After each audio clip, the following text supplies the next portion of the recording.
bem? Eu sou João Franzin, jornalista da Agência Sindical. Me encontro hoje no Simpro de São Paulo, com o Sindicato dos Professores da rede privada. Mas eu vou falar com o presidente do Simpro, que é o Celso Napolitano, que está aqui ao meu lado, que também preside a FEPESP, que é a federação que reúne os sindicatos da área do ensino privado do Estado de São Paulo. E vamos falar de negociação coletiva. Como é sabido, a chamada negociação coletiva, o aperfeiçoamento da negociação entrou na ordem do dia das centrais sindicais e de alguns setores do sindicalismo e do governo. Luiz Marinho, inclusive, o ministro, tem falado muito a esse respeito. Mas cabe aquela pergunta que o Garrincha fez para o Feola. Mas o senhor combinou com os russos, né? Os russos são os patrões. Então, precisa saber qual a disposição do patronato em negociar. Então, eu pergunto ao Celso Napolitano, que entidade, né? As entidades representam desde o ensino básico até o ensino universitário. Qual tem sido a disposição negocial do patronato do setor? Em primeiro lugar, João, um grande prazer recebê-lo aqui no Simpro, um grande amigo aqui do sindicato, e também uma honra participar dessa entrevista, ser entrevistado por você. Então, você tocou num ponto nevrálgico da questão da negociação coletiva, que agora, inclusive, há perspectivas de ser aprimorada. Porque a negociação coletiva entre patrões e empregados, entre empresas e trabalhadores e trabalhadoras, ela tem um aspecto primordial, que é a desigualdade de força. Sim. Não é? Quer dizer, as empresas é que detêm a possibilidade de eu ter emprego ou deixar de ter emprego. Sim, sim.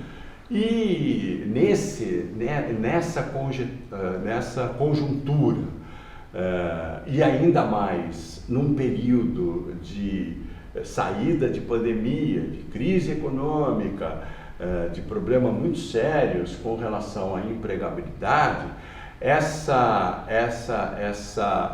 correlação de forças fica pior ainda, né? Quer dizer, o pêndulo vai sempre muito mais para o lado patronal. E o que está acontecendo nas negociações, em geral, principalmente no nosso ramo aqui da educação privada, é que as empresas, no caso do ensino superior, que é a negociação que nós estamos fazendo agora, as mantenedoras, e tem um aspecto importante, que grande parte agora das mantenedoras são aglomerados mercantis, conglomerados mercantis, comerciais, com ações na bolsa, e que estão dominando grande parte do ensino superior, eles simplesmente não negociam seriamente. Entendi. Fazem de conta que negociam, para poder, nessas condições, fugir do preceito da não negociação, que nos possibilitaria buscar uma mediação ou uma intervenção do tribunal, do poder público. Então, eles fingem que negociam. Eu costumo dizer que eles usam a técnica do salaminho para a negociação, quer dizer, vão cortando algumas fatias rodada por rodada. As negociações, elas se estendem por longo período e eles simplesmente supõem que vão nos vencer pelo cansaço, não é? E pela possibilidade que eles têm de interferir junto aos seus trabalhadores e trabalhadoras, junto aos professores e pessoal técnico administrativo. Agora, professor Celso, dos setores representados pelo Simpro e pela FEPESP, quais já fecharam acordo e onde é que a roda está pegando? Então, a FEPESP, Federação dos Professores do Estado de São Paulo, como diz o Franzin, amigo, congrega, é integrada por 25 sindicatos do Estado de São Paulo. Sim. Esses 25 sindicatos detêm a representação de 80% dos professores e professoras do Estado e 50% dos trabalhadores não docentes, dos técnicos e técnicas administrativas. A federação coordena a negociação coletiva no estado todo. Então, os 25 sindicatos negociam sob a coordenação da federação. Mas a pauta é única, então? A pauta é única, a pauta é unificada na federação, existe uma comissão sob a coordenação da federação e todas as questões são debatidas dentro de uma instância chamada Conselho de Entidades Sindicais, onde todas as entidades têm assento, e a partir daí a comissão leva as reivindicações e as decisões que são tomadas por consenso, nada vai a voto na federação. Todas as decisões são tomadas por consenso. E aí nós representamos, a comissão representa sob a coordenação da federação. Pois bem, então nós, com esta dinâmica, já fechamos uma convenção coletiva com a educação básica, né, professores, professoras e pessoal técnico administrativo da educação básica, que vai desde a educação infantil até o ensino médio. Já fechamos acordos coletivos com o Sistema S, SESI, SENAI, SENAC, envolvendo SENAI Superior, SESI Superior, SENAC Ensino Básico, Ensino Médio e SENAC Superior. E agora o nosso grande problema, a nossa negociação tem sido com a Educação Superior, exatamente por aquele motivo que eu coloquei anteriormente, de que a negociação está sendo dominada, a comissão patronal está sendo dominada e muito influenciada por esses conglomerados mercantis que visam único e exclusivamente o lucro, que consideram que a educação é uma mercadoria. Perfeito. Celso Napolitano, a gente quando vai negociar um determinado setor patronal, a gente dá uma examinada nos números do segmento, né? Setor siderúrgico, borracheiro, etc., para, digamos assim, graduar a nossa pauta, né? No caso do ensino superior, como é que está a situação financeira das mantenedoras, para não dizer empresas? Eles estão bem? Então, há uma grande choradeira em relação à questão das mantenedoras. Na verdade, elas durante um tempo utilizaram de um cachimbo que as deixou com a boca torta. Sim. O cachimbo foi o FIES. Tá. Né? Então, se habituaram a ter um financiamento Sim. público. Sim. Né? E a FEPESP, inclusive, fez um debate sobre isso, lançou um livro sobre essa questão, e num determinado momento, o FIES, que nós no início reputamos como uma grande política de inclusão social, quando foi lançada pelo governo Lula, Sim. Infelizmente, no governo Dilma, se transformou num escoadouro de dinheiro para essas instituições. Então, a ideia no início era que os ingressantes da universidade, que não tivessem recursos, Sim. poderiam ter a possibilidade de um financiamento do poder público, do Tesouro, com a perspectiva de uma restituição, Tá. com 1 ano e meio de carência e no mesmo tempo da duração do curso. Então, se eu faço um curso de 4 anos, eu ingressei na faculdade hoje, esse curso é financiado pela sociedade, Sim. pelo Tesouro. Depois de 18 meses eu começo a pagar o meu curso, aí já empregado, com a perspectiva de estar empregado, etc., durante 4 anos, em 48 meses. Então, esse era o projeto. Mas a pressão, o lobby dessas grandes mantenedoras que foram chegando no Brasil atraídos por um dinheiro fácil, porque toda empresa quer ter cliente cativo e receita certa. Pronto. Isso sem risco, é um capitalismo sem risco. Cativo por quê? Porque eu entrei na universidade e eu vou ficar lá 4 anos no mínimo. E receita certa, porque o Tesouro pagava a mensalidade. Sim, sim. Então, com uma grande pressão desses grupos econômicos que foram chegando e adquirindo instituições aqui, o governo foi afrouxando as exigências e passou a financiar todos os cursos, aqueles que eram ingressantes, aqueles que já estavam no curso e mais ainda, pelo preço cobrado pelas universidades. Então a gente dizia assim, bom, se eu for a uma camisaria e comprar uma camisa, eu pago R$100. Mas se eu comprar 100 camisas, eu tenho condições de pagar R$50. Sim, claro. Não, o governo pagava preço de vitrine. Entendi. Preço de vitrine para compra por atacado. Entendi. E aí o dinheiro veio fácil para eles. E a margem de lucro deles aumentou. Aumentou tremendamente, é só ver a questão da bolsa.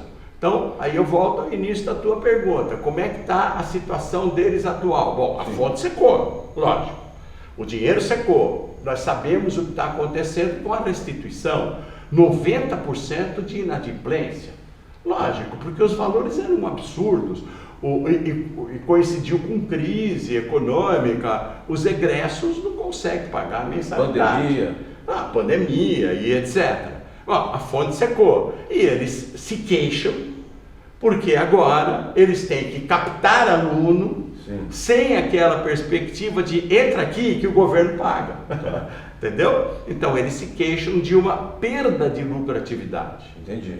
E ao mesmo tempo, eles estão esses grandes conglomerados exercem um poder de predatório sobre as pequenas universidades. Sim, sim.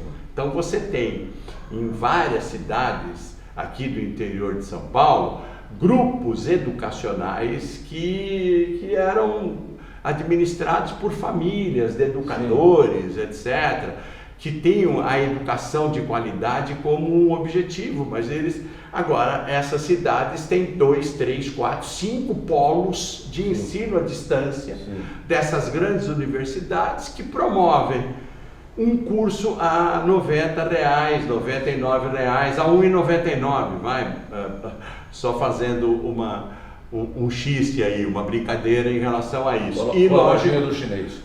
E afetando essas empresas. Então, essas pequenas empresas, sim, sofreram muito com a concorrência, sim, é verdade, mas os grandes conglomerados, eles têm uma saúde financeira.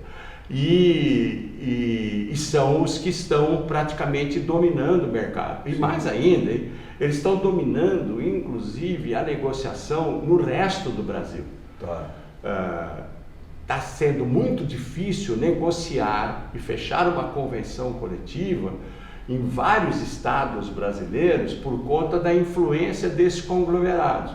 O ano passado, com exceção de São Paulo, que nós fomos a dissídio coletivo, nenhum estado brasileiro conseguiu repor a inflação. Por incrível que isso possa parecer. E mais ainda, e havia estado já com 2 anos de defasagem inflacionária. Né? A receita era a mesma. Vai enrolando, né, a negociação, estabelecendo uma tática de empurrar com a barriga. Quando chega em setembro, outubro, não há outra maneira a não ser analisar uma proposta que não apresente ganho, mas que apresente menor perda. Isso aconteceu no Rio de Janeiro, aconteceu na Bahia, aconteceu em Minas Gerais, aconteceu no Rio Grande do Sul e etc. Professor Celso Napolitano, presidente do Simpro São Paulo e também da FEPESP, que é a Federação Estadual. Queria saber quantos professores são abrangidos no ensino universitário superior, né? Quantas escolas há no estado, na base da federação e tendo em vista que hoje tem muito ensino à distância, né? O que reduziu as despesas e aumentou o lucro das escolas particulares, como é que se faz a mobilização da categoria? Bom, essa é a pergunta, a parte final da tua pergunta é a de €1 milhão, né? Nem de dólares.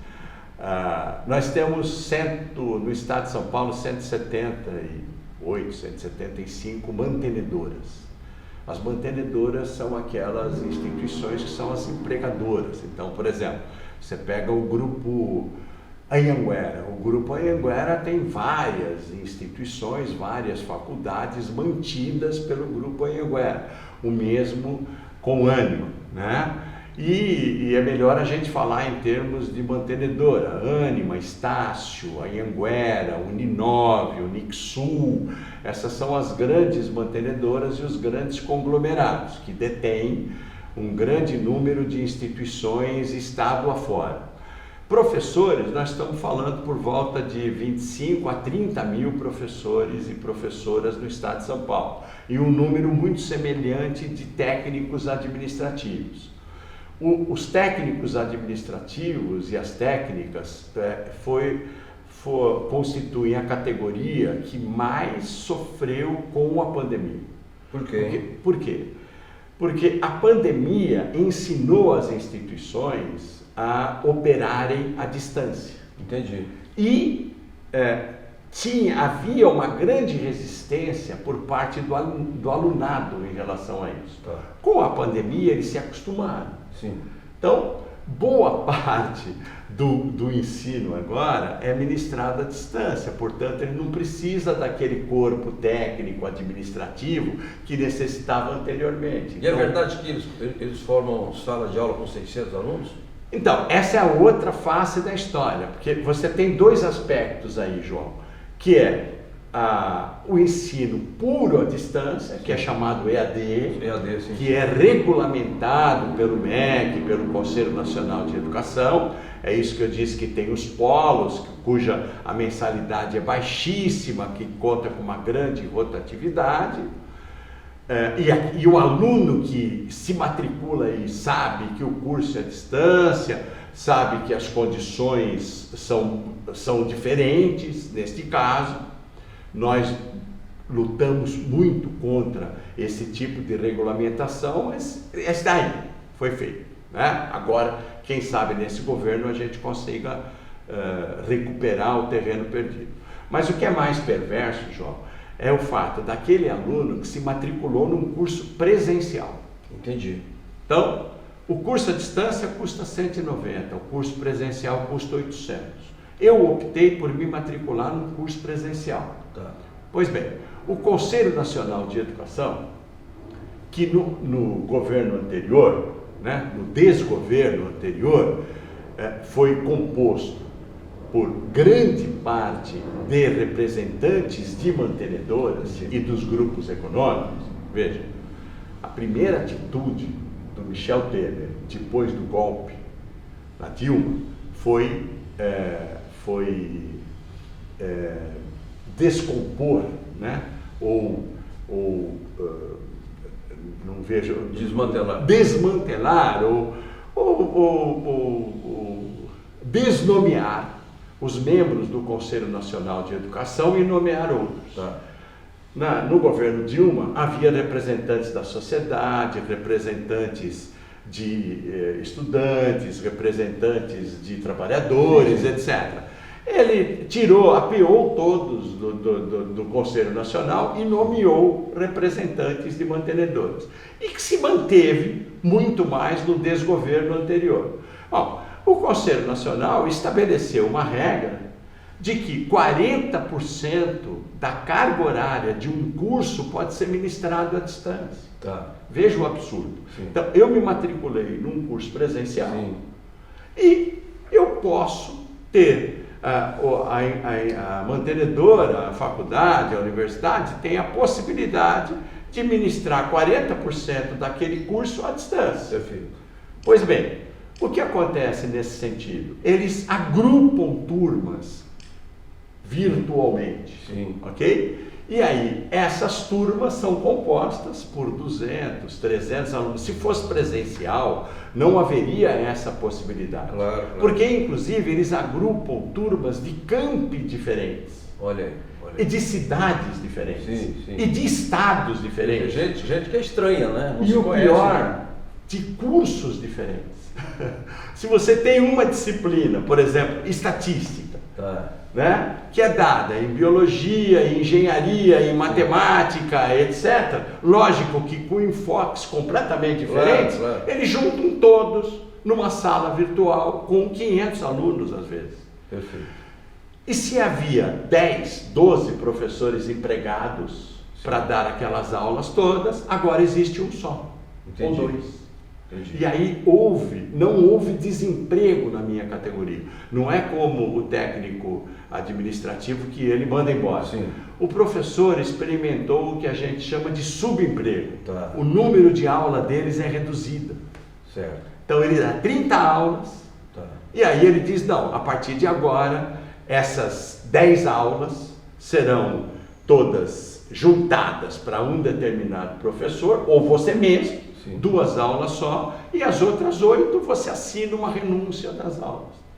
Então houve uma grande perda de carga horária dos professores, uma diminuição muito grande do custo das universidades, porque não é só o caso da mão de obra.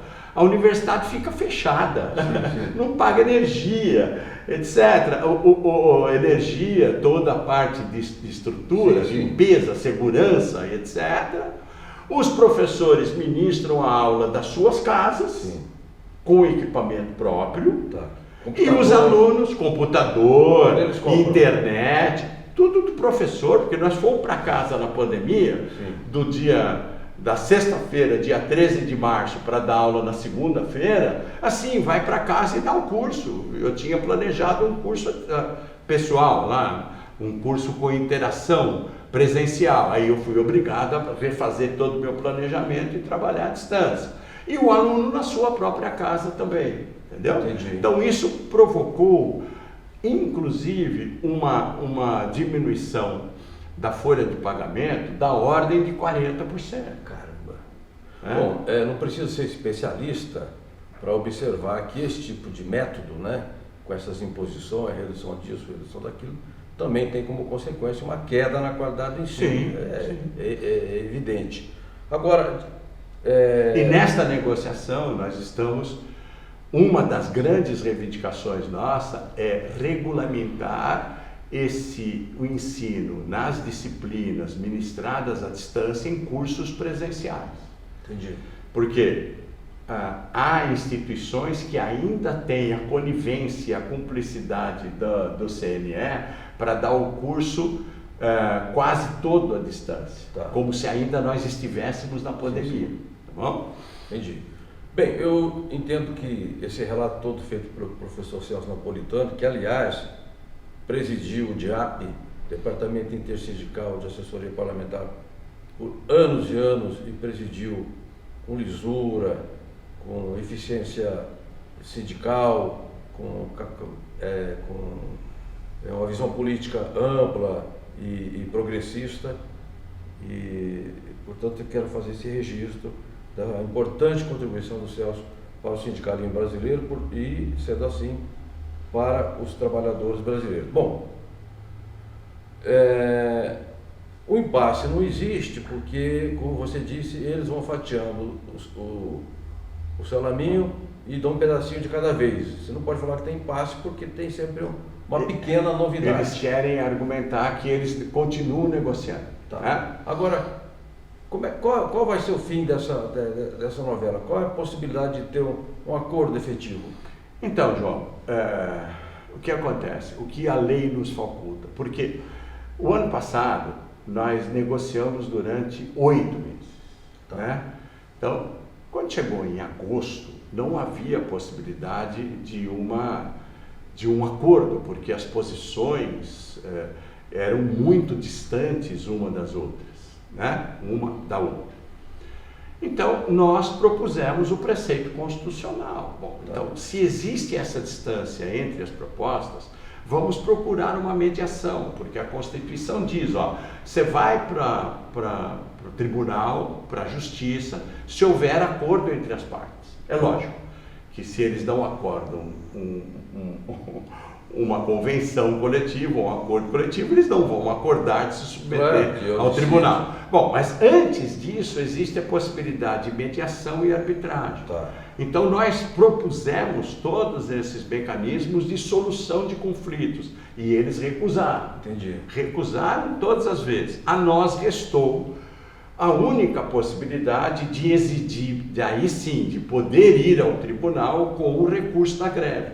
Porque se a categoria estiver em greve, há um conflito estabelecido mesmo, um confronto, e aí para ir ao tribunal prescinde do acordo entre as partes.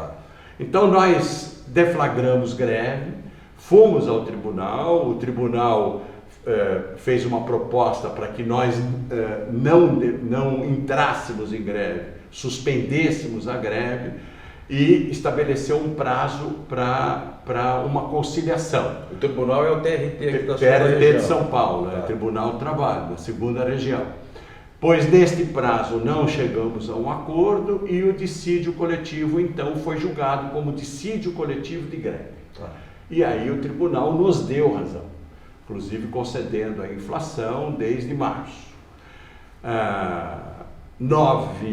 26 de outubro, o tribunal, veja, 10 meses depois de iniciada a negociação, houve o julgamento. A sentença foi publicada no começo de novembro, 3 ou 4 de novembro, e nós então fomos para o cumprimento, exigir o cumprimento. Mas as entidades patronais utilizaram o recurso de recorrer ao Supremo Tribunal Federal. Mas não passaram nem pelo TST? Não, foram direto para o Supremo Tribunal, sob o argumento de um vício constitucional. Sim. E obtiveram do ministro Fux uma liminar, que suspendeu a eficácia da sentença, mas não anulou. Então nós ainda estamos sob a égide dessa liminar. Mas o ano começou, então nós começamos agora a negociar 2003, com a perspectiva de pagar ainda 2023, com a perspectiva de pagar 2022. Começamos a negociar em fevereiro. Estamos em maio e novamente a negociação sendo emperrada. Então, novamente convocamos a categoria e deliberamos greve, deliberamos greve com a possibilidade de voltarmos à negociação e para ver se existia uma boa vontade em negociar.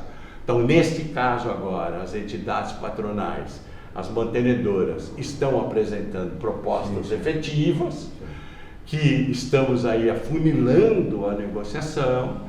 Temos rodada de negociação essa semana que vem, para então termos uma proposta que possa ser apresentada à categoria, deliberada pela categoria, e que pode aceitar ou não, ou então novamente utilizarmos a possibilidade de greve para podermos levar a questão ao tribunal, porque novamente nós propusemos os métodos de solução de conflitos pela mediação, pela arbitragem, e novamente essas soluções, as possibilidades de solução foram recusadas. Então agora nós não deixamos, a categoria deliberou que não se deve deixar a negociação evoluir muito mais tempo, e no primeiro semestre nós temos que resolver a situação, porque já estaremos 5 meses sem reajuste salarial, com a pendência ainda do ano passado. Bom, a greve é autorizada pela Assembleia, deliberada pela Assembleia, e caso não haja acordo com o patronato, a greve deve acontecer quando? Em maio? Não, em junho. Em junho. Porque as categorias, as 25 assembleias deliberaram greve, e só com a definição do início da greve depois do fracasso efetivo mesmo das negociações. Perfeito. Então, nós deveremos ter assembleias definitivas agora no início de junho, até o feriado, até dia 8 ou até dia 10, e aí a categoria vai deliberar ou por uma proposta efetiva de acordo, né? Ou então, configurado o fracasso das negociações, deliberar o início da greve. Então a gente imagina, a gente sempre confia, né? Nós confiamos de que exista a possibilidade do acordo. Para nós sempre a negociação é o melhor caminho e o acordo é a melhor opção, né? Porque quando as partes acordam, elas se responsabilizam em cumprir. Quando o juiz determina, aí quem interpreta a decisão de juízes dos juízes é o corpo jurídico. No caso não, a responsabilidade é política do acordo. Nós sempre confiamos no acordo, sempre estamos dispostos a isso. Mas se não for possível, iremos à greve para daí então instaurar o dissídio coletivo de greve novamente e pedir solicitar que a Justiça do Trabalho interfira na questão e use o seu poder normativo.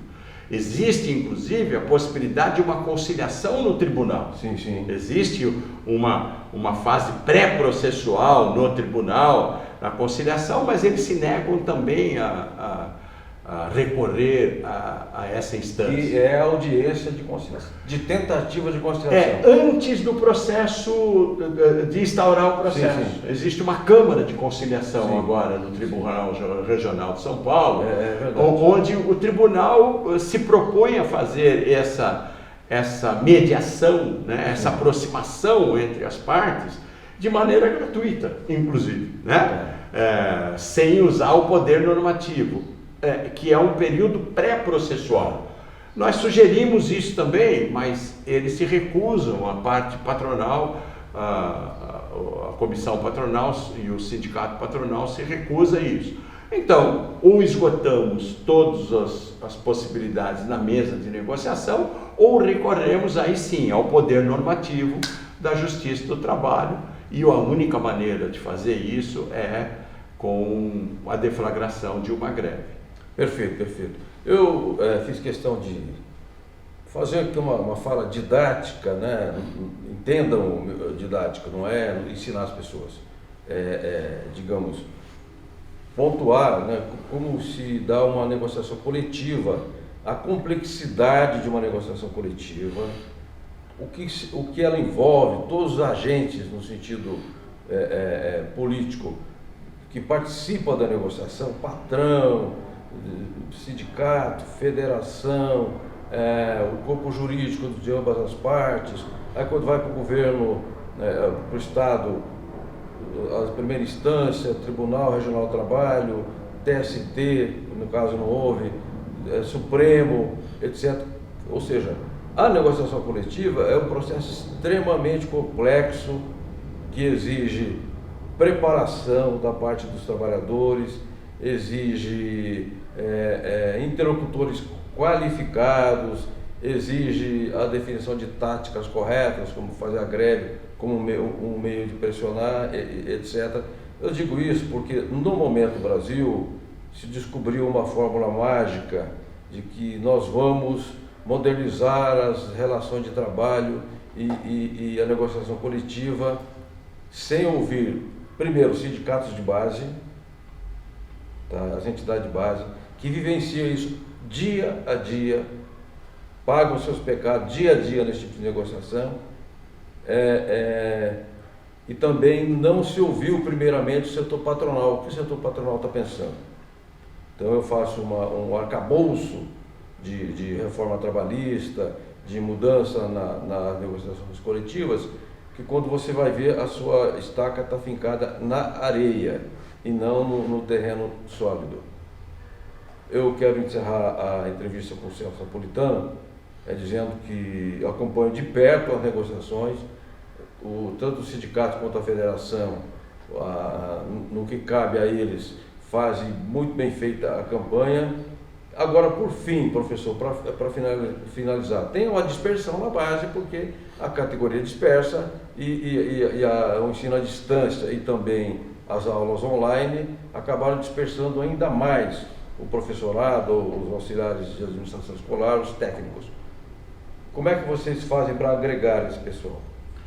Estamos utilizando de todos os meios de comunicação possível e principalmente nessa fase do virtual, do remoto e tal, principalmente com uma comunicação virtual também, mas sem desprezar a velha e boa comunicação face a face, sim, chão de escola, conversa direta. Então estamos fazendo visitas às universidades.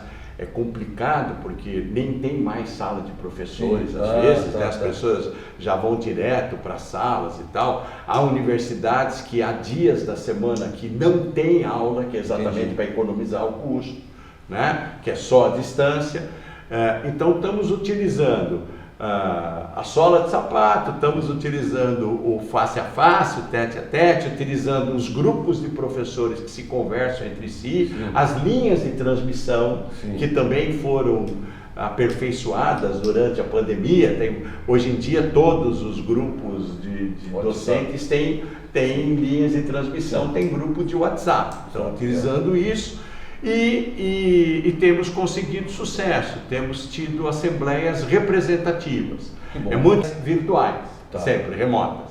É muito difícil hoje você ter um número muito grande de participantes da assembleia, mas nós temos uma representação interessante, uma qualificação interessante com as grandes universidades sempre representadas nas assembleias. Então a decisão das assembleias tem sido qualificadamente muito boa, né?